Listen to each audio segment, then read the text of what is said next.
It is that time for my response to a tweet. And today's tweet is basically saying this. Phil, isn't it time for you to move on from Ben Carson and prop up someone else? Isn't it time for me to move on from Ben Carson and prop up someone else? Because of his very low standings in the polls and in the two primary, one caucus, one primary election. I'm about to pour out my heart to you guys today. And I would hope and pray that this response to this tweet will have you see something in my heart versus just continue to looking things from a political standpoint. This is one of the most contentious elections that I've ever participated in. And the reason why I think it is because liberalism has taken a hold in a place where our Constitution, our Bill of Rights, and our forefathers and the blood of my ancestors was spilled for liberalism to never be able to function a group of people like it's functioning now.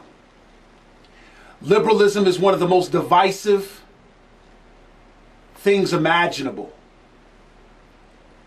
It has never succeeded anywhere where it's functioning at. And our forefathers knew this.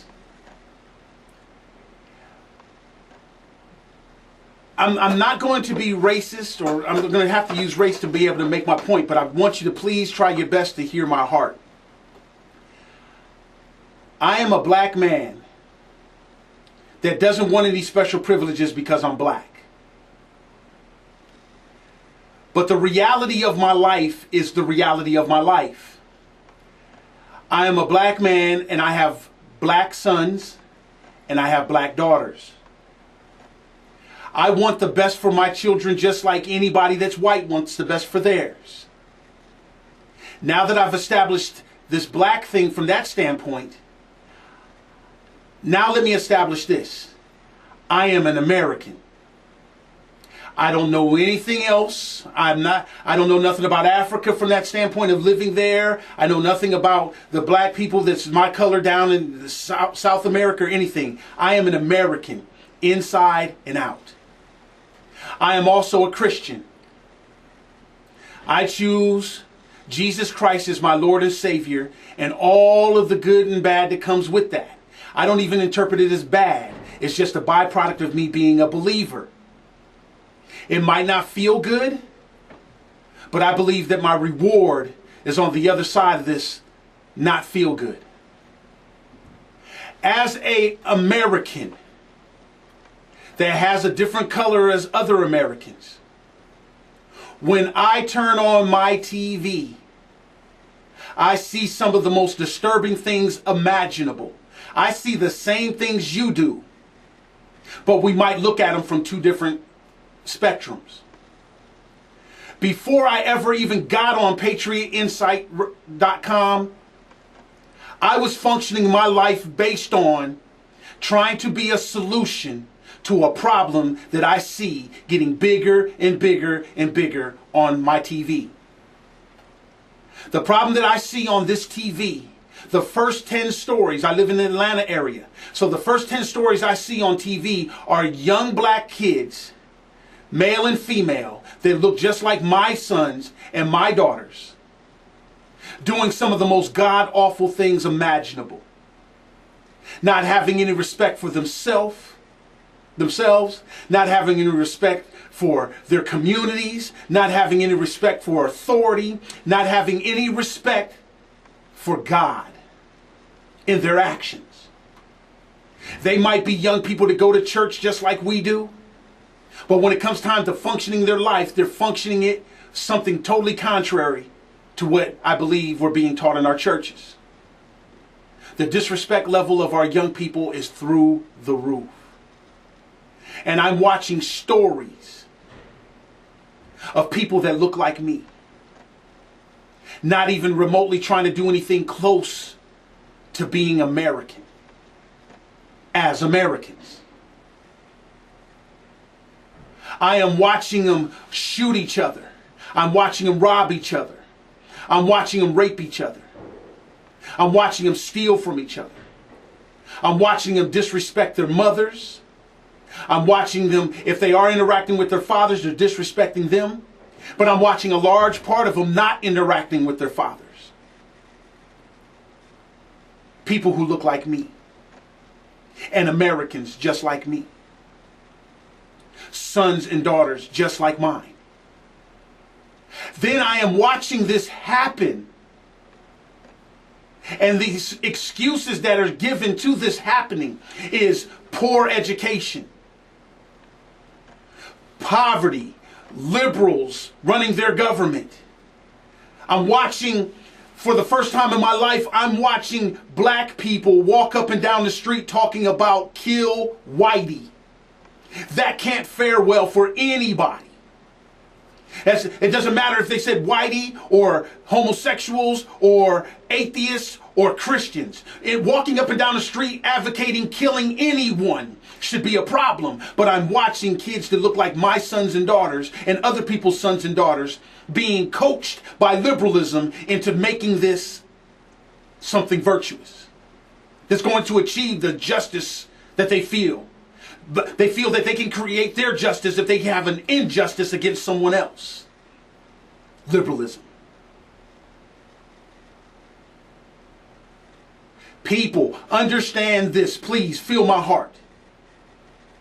We are going through the process of electing the 45th president of the United States. You know what that means? That there was 44 of them before this one. If we function according to God, we'll be blessed to have another 44 after this one. This is just one election. It's going to do what it's going to do no matter who I advocate for or who you advocate for or who we don't. It's going to do what it's going to do. It's going to do it. Support your candidate. If he or she wins or loses, support him. It's going to do what it's going to do. The reason why I supported a candidate like a Ben Carson and like a Carly Fiorina is because I have sons and daughters. My black sons need to hear a story like a black man, like a Ben Carson. They need to hear that story. That's all I was advocating for, was that story to be shared and put up at a level to where it's not ridiculed and demeaned. Because guess what? When you turn on the news, those people that you are watching there, if you're white saying them dang on black people, and if you're white black saying, wow, look at my brothers and sisters, they needed to hear a story like a Ben Carson while it's running at a presidential level. That's all I was advocating for. That's it. I have said it time and time again. I am not saying Ben Carson should be our next president, but we shouldn't be against him being our next president. His inspiration is something that is needed in times like this. And I had a problem with a person just wanting to win. And I have problems with people just wanting to win, not seeing how we are going to lose as Americans if Carly Fiorina and Ben Carson's stories do not get elevated to the level of respect. People wanting to win has called this man a pedophile when he has saved children's lives just so he can win. And Americans latched on to that. Seeing the same 10 news stories in a row that I'm seeing. How does that make us fare well? How does that help us make America great again? When an inspirational story like this is falling to the wayside of just winning at all cost. It's costing us as Americans. You're watching the same young black people that I'm watching. But I'm watching it from a different perspective. Because there can be my sons and my daughters being snagged into this foolishness. And people, as quiet as it's kept, it's not even racial anymore. It's generational. It's cultural. I'm watching these young people walk down the streets with these headphones in their ears, and I pray that they're listening to something inspirational. But most likely when I look at their clothes and their pants sagging off of their butts, they're not. They're being inspired by crime. And they're out there enacting it. And then an inspirational story of a child in failing liberal schools in a failing liberal city rises to the level of being able to be a lifesaver, send kids to school, feed children, be pushed down to the level of a pedophile just so someone can win. And we're missing an inspirational opportunity to help those 10 news stories that you're seeing on TV. Like a Ben Carson and Carly Fiorina, because our women need that too. And just so people can win, our black candidate and our woman candidate has got treated the worst. Blowing a tremendous opportunity to inspire somebody. So what? Ben Carson will drop out. He doesn't get the votes. But America's going to lose something just so somebody else can win. I'm Phil Williams. That's my response to a tweet on The Phil Williams Show.